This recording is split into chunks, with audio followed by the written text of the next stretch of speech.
একটা চমৎকার আমলের কথা আপনাদেরকে বলি। আমরা সবাই রুকু থেকে ওঠার যে তাসবিহটা, সেটা আসলে সবাই আমরা পড়ি যে সামি আল্লাহু লিমান হামিদা, কিন্তু আমরা জামাতের সাথে বললে আমরা অতিরিক্ত বলি রব্বানা লাকাল হামদ।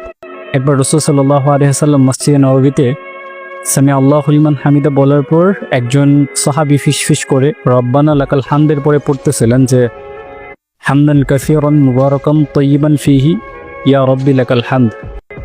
তখন রাসূল সাল্লাল্লাহু আলাইহি সাল্লাম সালাম ফিরে বললেন যে আমি সামি আল্লাহু লিমান হামিদা বলার পর অতিরিক্ত তাসবিহটা যে পড়ছে সে কে? তখন সাহাবায়ে কেরামের মধ্যে একটা ভয় ভীতি সঞ্চার হলো। সাহাবায়ে কেরাম ভাবলেন যে আবার রাসূল সাল্লাল্লাহু আলাইহি সাল্লাম রাগ করেন কিনা।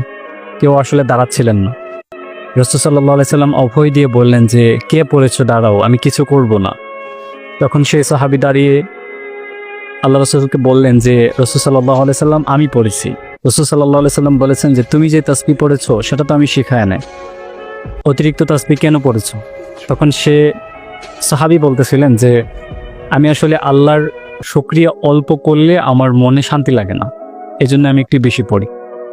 রাসূল সাল্লাল্লাহু আলাইহি সাল্লাম বললেন যে আমি নামাজের মধ্যে দেখেছি যে 30 জনের বেশি ফেরেশতা তোমার অতিরিক্ত তাসবিহর সওয়াবগুলোকে জান্নাতের দিকে নিয়ে যেতে তারা প্রতিযোগিতা করতেছিলেন। সুতরাং আপনারাও যখন রুকু থেকে উঠবেন তখন অতিরিক্ত ওই সাহাবীর মতো আপনারা সেই তাসবিহগুলো পড়বেন যে রব্বানা লাকাল হামদ হামদান কাসীরান মুবারাকান তাইয়িবান ফী।